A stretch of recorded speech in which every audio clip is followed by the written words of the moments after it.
Hello, my name is Randy.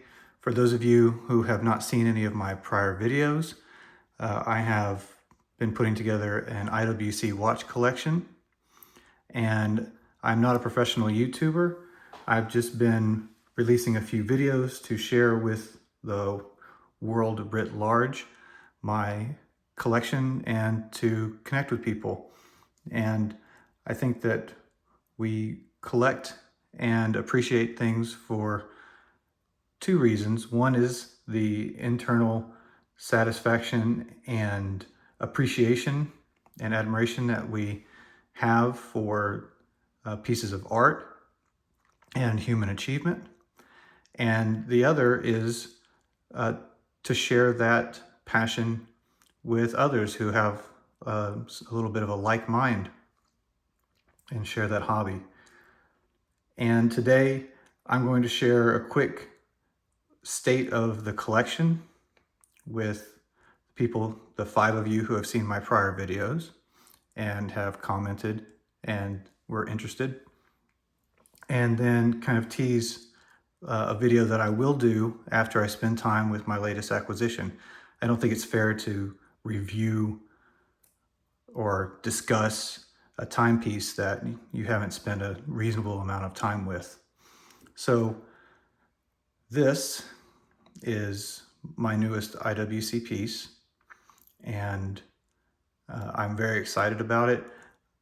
I'll tell you how I bought it and why I bought it pre-owned, and then I'll discuss a little bit of the collection, and then I will plan sometime in the very near future to release a video about it when I actually have something more to say about it. So this is it. This is the Portugieser perpetual calendar, 42 millimeter in rose or yellow gold. I think it's a 3442-0 something.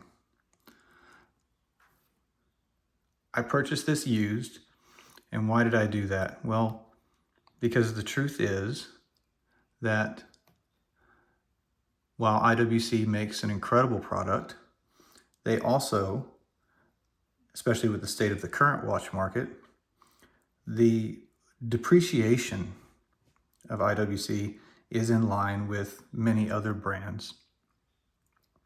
And except for the very top tier, you're going to lose value on any timepiece. Omega, Breitling, Oris, IWC, I could go on and list. Other than a very few brands, you are going to experience depreciation, which is fine because you're appreciating the timepiece that you purchased, and you have memories and you had the fun of the chase, and it's a hobby and you're spending time doing it. And the money that I view as a depreciation is also money that I've spent doing something that I enjoy. So it's not all lost money, but at the same time, the enjoyment does at the end of the day have some sort of a dollar value. And it's just much more palatable, given a little bit of my predilection for impulse buying, to purchase something that's been cared for by another person and I find to be a reasonably good value. Now we can talk about the insanity of purchasing something like this and calling it value on some other video, but this is it. I love the moon phase. I like the dial layout. I like the cleanness of it. I love the way that it looks on my wrist. I love the strap. I don't know how I feel about it being a pin buckle. I'm very excited about this watch, and I hope that I get the wear time out of it that I would like to. And that being said, talking about wear time, let's talk about the collection real quick, try and make this a relatively short video, and then again, the 4 or 5 of you that actually have watched the videos and care to hear my opinions on this watch, I'll put something up in the next coming weeks to months about how I felt about my experience about it. So something that I think is super cool, and this is only probably because of the symmetry of the way that they build the case, is that if you are obsessive and put together a collection, and let's say that that collection is 4 pieces, and you buy a piece that comes with one of the large boxes, you can do this and have yourself what I would say is a little bit of a space saver.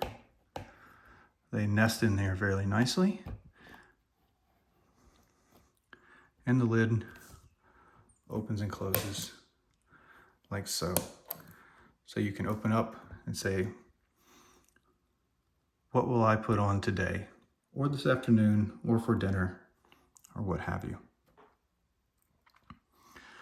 So let's put this piece aside. Actually, what we'll do is take all of these out and put the large box aside. And I'll talk about my experiences, because the last video that I put up, I had recently acquired this watch. And I'll put these in order. We'll go by size just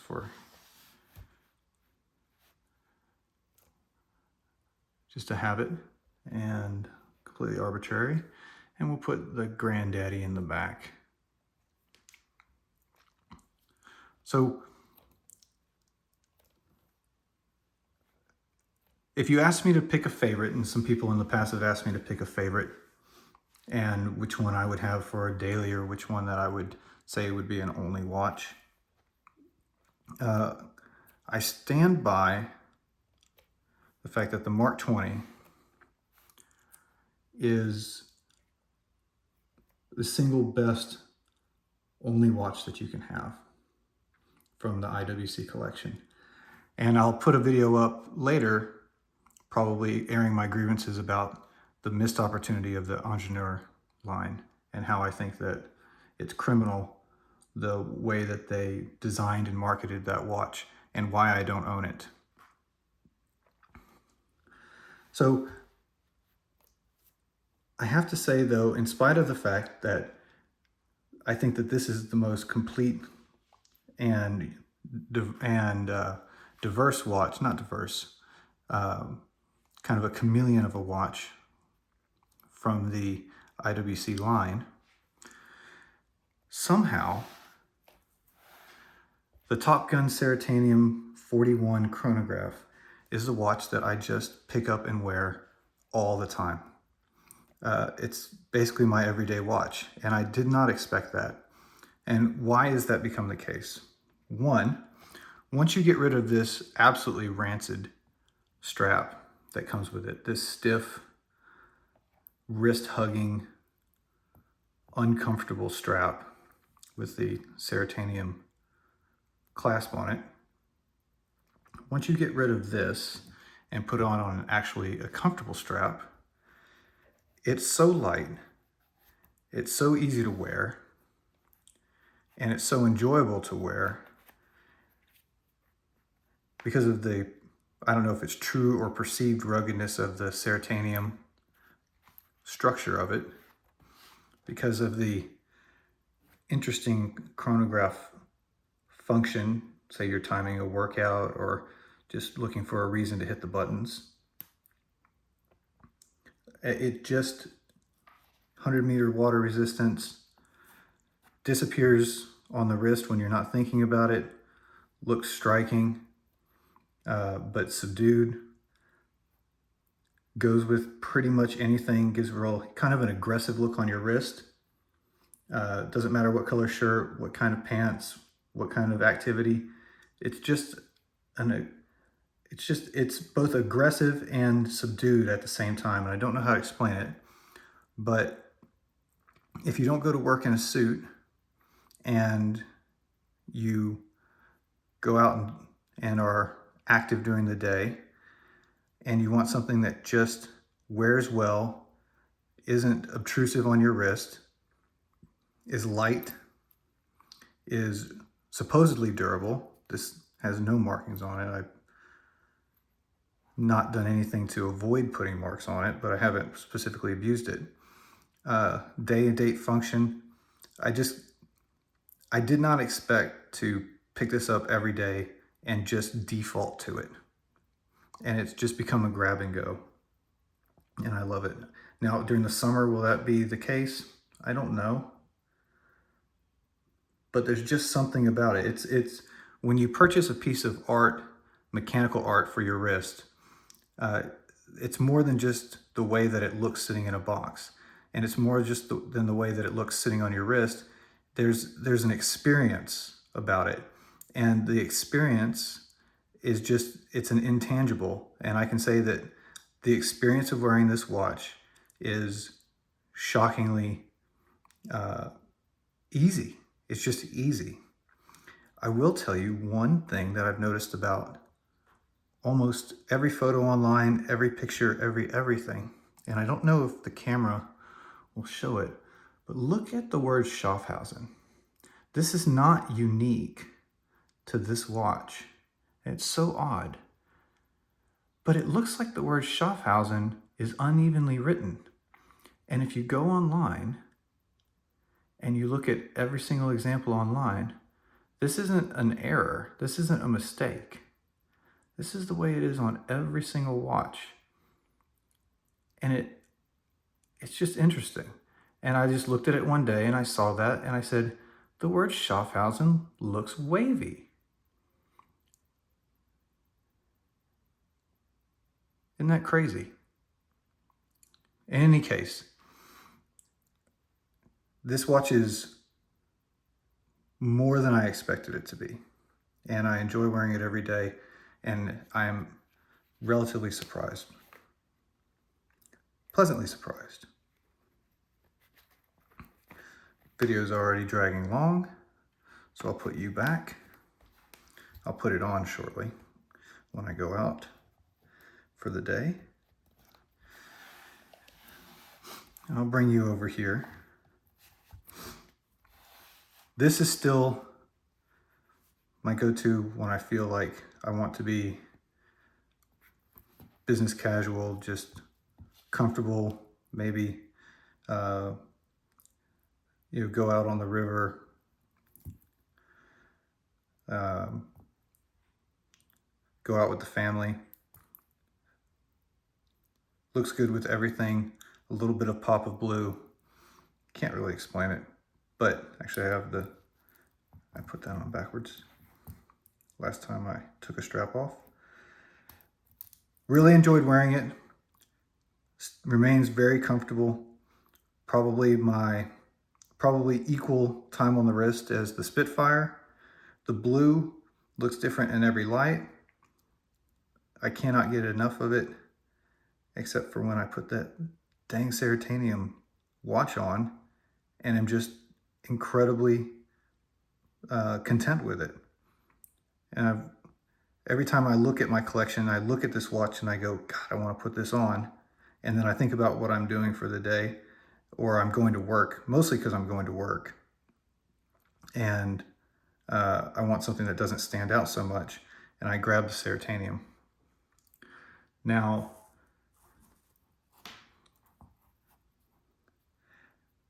I maintain that this watch is the Vacheron Overseas of the IWC line. Looks fantastic on a NATO. I alter all of my NATOs to get rid of the double layer. So I have a single layer, but still the security of the NATO in case one of the spring bars pops off, as long as it doesn't fall off my wrist. And I usually adjust the ends. I haven't adjusted the end of this one. Looks great on a NATO if it's really hot outside and I don't want to deal with the bracelet.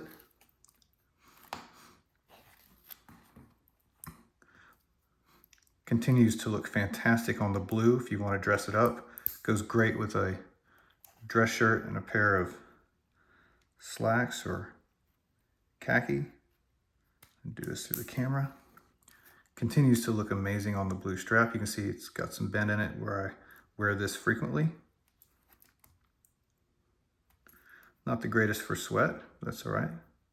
That's why it's versatile. Again, if you want overseas versatility and you're not absolutely married to the idea of the integrated look when you're on a secondary strap, this is just no contest amongst what is available at the $6,000 price range or less used. Recently, finally, IWC has managed to produce enough brown leather straps for me to get the Le Petit Prince look on the Mark 20. You can see the strap is so new that it's got virtually no wear on it, but I suspect that this is going to become a favorite of mine.